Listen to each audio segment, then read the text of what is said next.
of Proudly South Africa, Mr. Howard Gabriels, whom I've known for many, many years in the unions, CEO of Proudly South Africa, Mr. Mashimje, and the entire executive team, representatives of business, organized labor, and civil society, distinguished guests, participants, and partners, ladies and gentlemen.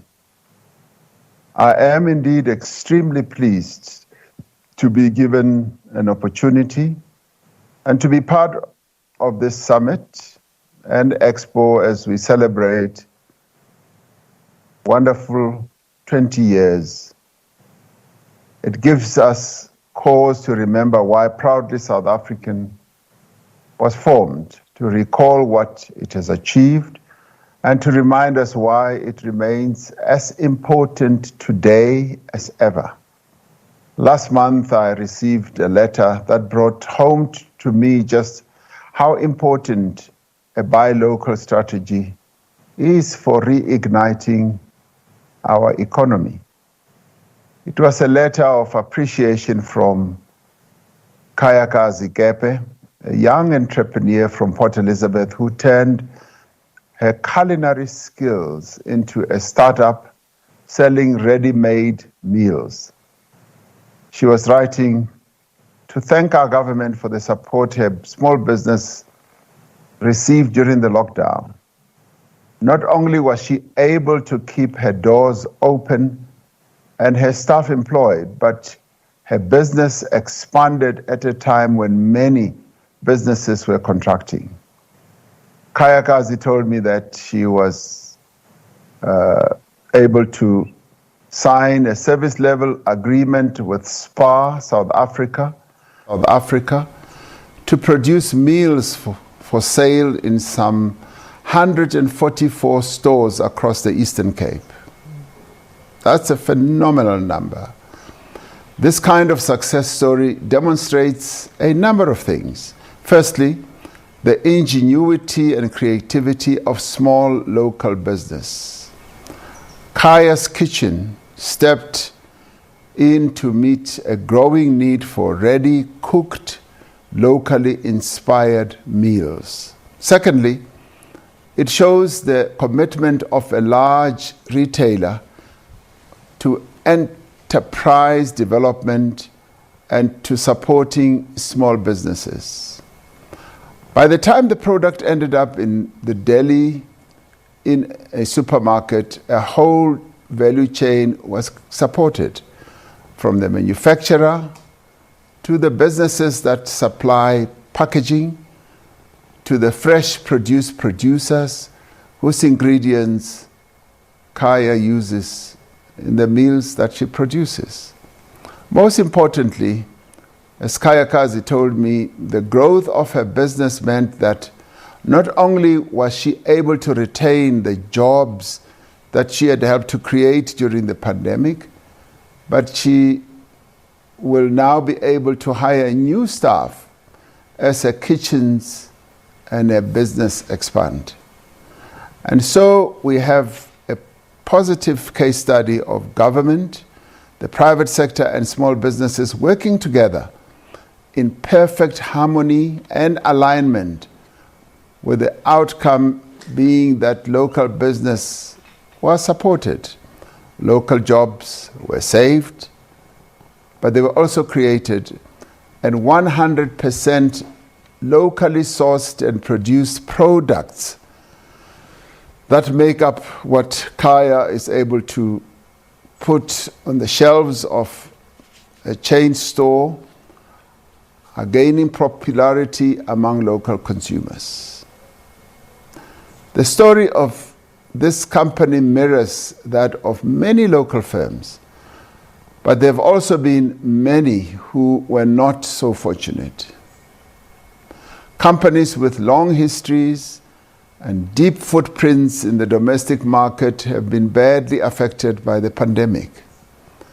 This has worsened the effects of several years of difficult economic conditions, preferences for cheaper imported goods, and in some cases with changing consumer patterns.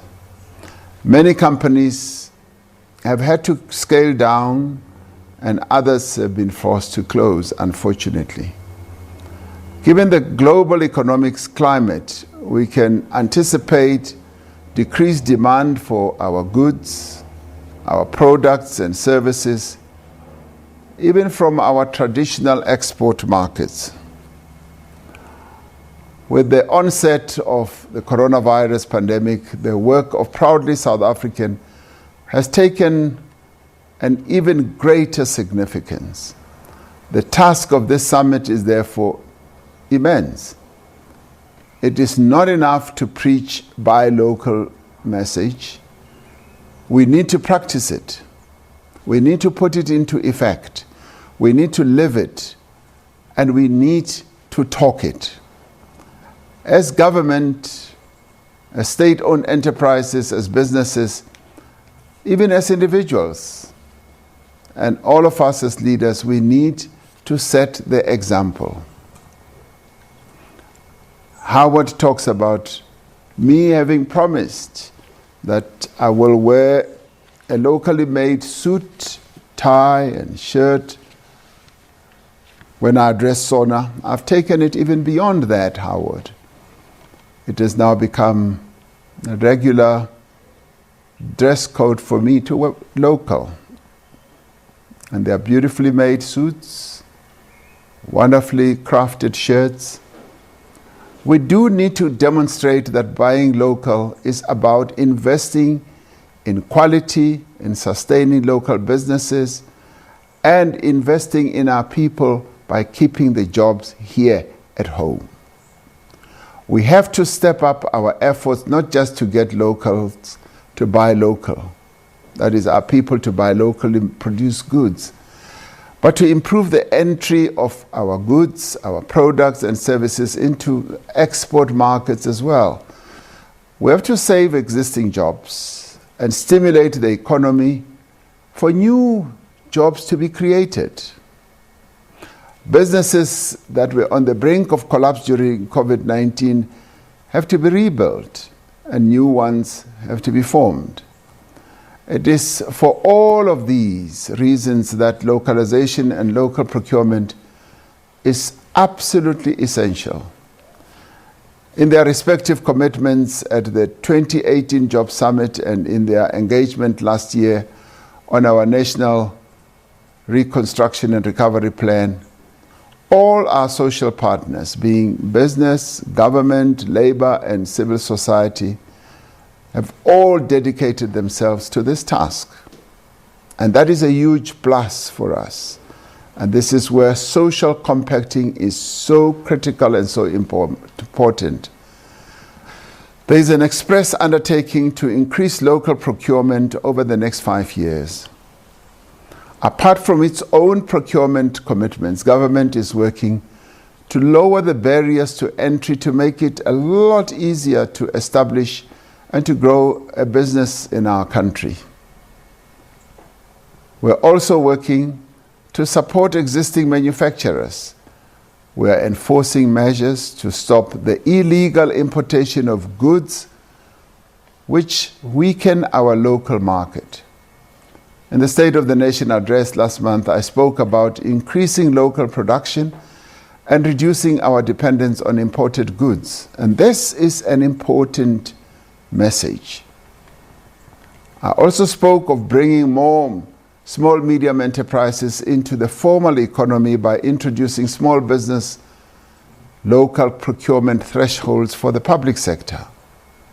We are also working to identify localization champions to help drive import replacement programs across various industries in our economy and for specific projects. Another element of our recovery plan, our infrastructure build program, has massive potential for job creation and local business development. If local procurement is to be at the scale and the center and the impact we envisage, we have to deepen our collaboration. Through legislation, we have designated 27 sectors for local procurement by the public sector. Proudly, South African is playing an important role in monitoring compliance with these designations. And this is important so that we go beyond just making statements, but we now look at real implementation of what we pronounce. It is clear that even in the public sector, we still have some distance to travel to ensure effective compliance. I would like us to reach a stage where it is part of our nature. It becomes natural. It becomes the easily done thing that we buy local.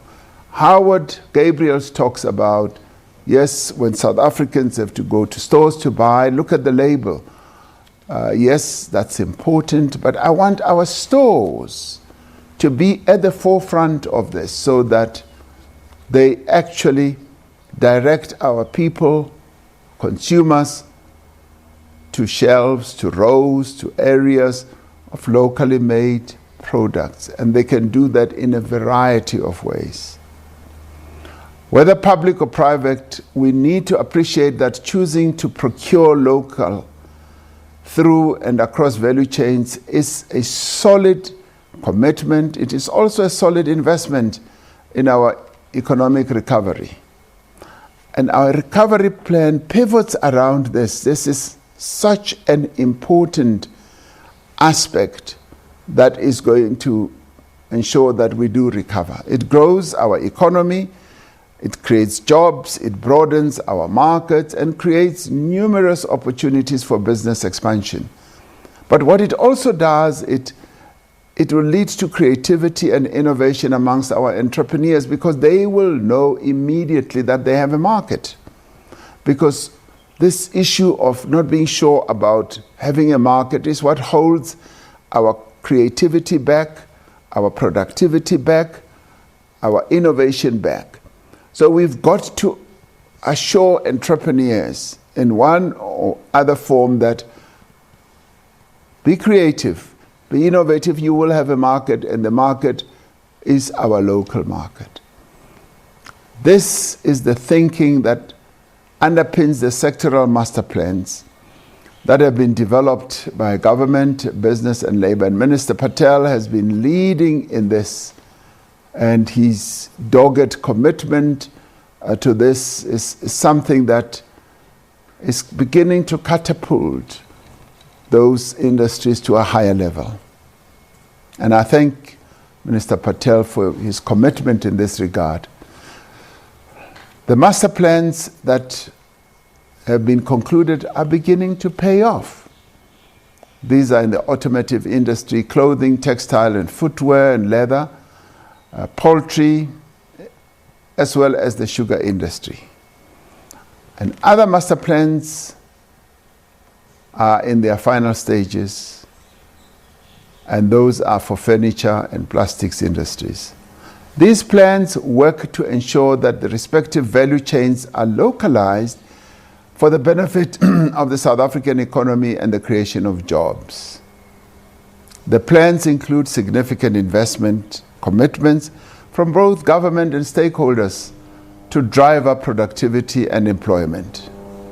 The Automotive Master Plan, for example, aims to double the amount of job opportunities by increasing the level of local content in vehicles assembled in this country from 39% to 60%. That is a whooping increase. And the commitment to achieve that 60% is there, and I've seen it and I've heard it, and I want to touch it more and more. The Poultry Master Plan has contributed to the production of more than 1 million additional chickens every week that make their way onto the shelves in our retail stores. And that too is great success. In the sugar sector, we have secured the commitment of local manufacturers of soft drinks to procure 80% of their sugar needs from local growers, including small-scale growers.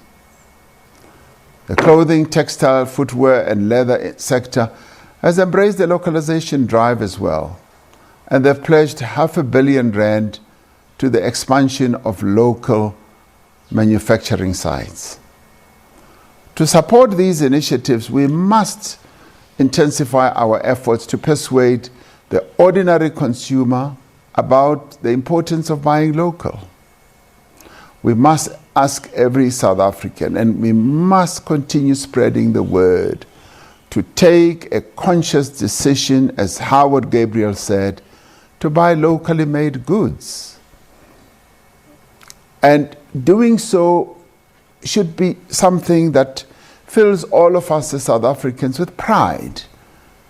It must give us a step in our walk, and we must feel that our country is manufacturing goods, it is going somewhere, and we are not exporting jobs. Because when you buy externally made goods, you are essentially voting for the creation of jobs in other places and countries. Our message must be that whenever you buy, wherever you may be, buy proudly South African made goods. Wear local, travel local, eat local, like eating Kaya's made food, watch local content, read local authors. And this is so important that even when you go to a bookstore, go to that section that is Africa, South African.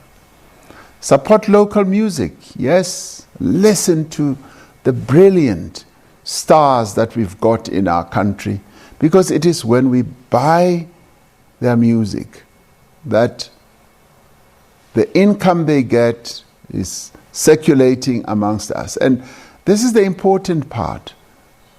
You know, other countries make sure that the money that is used to buy circulates within the country, within the community, and that is what we should aim for, that every rand must circulate over and over and over in our communities in the country. And we must make use of raw materials that is locally produced. So Proudly South African must move beyond just being a campaign. We want it to be a reality. It must become a mass movement that all South Africans are keen to embrace and to actively support.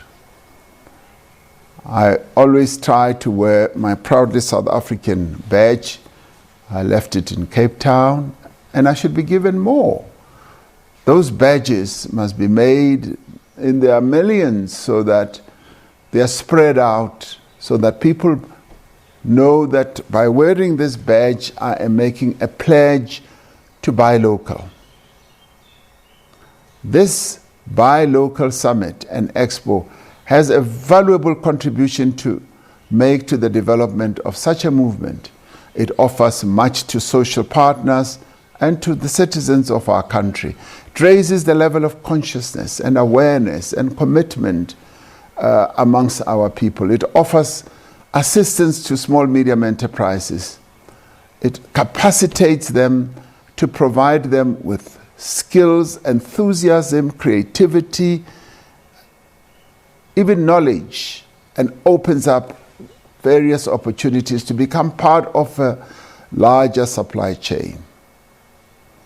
Through the Business Solutions Hub that forms part of this event, companies are able to navigate through some of the administrative challenges that businesses and investors still face. This summit is an opportunity to set out the path ahead for the Buy Local movement.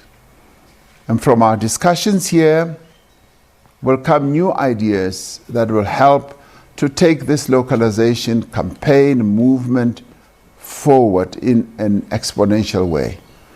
So this Expo demonstrates the breadth of skills and capabilities in our local industries. It showcases the many areas of local production in which South Africa excels, and we do excel in a number of areas.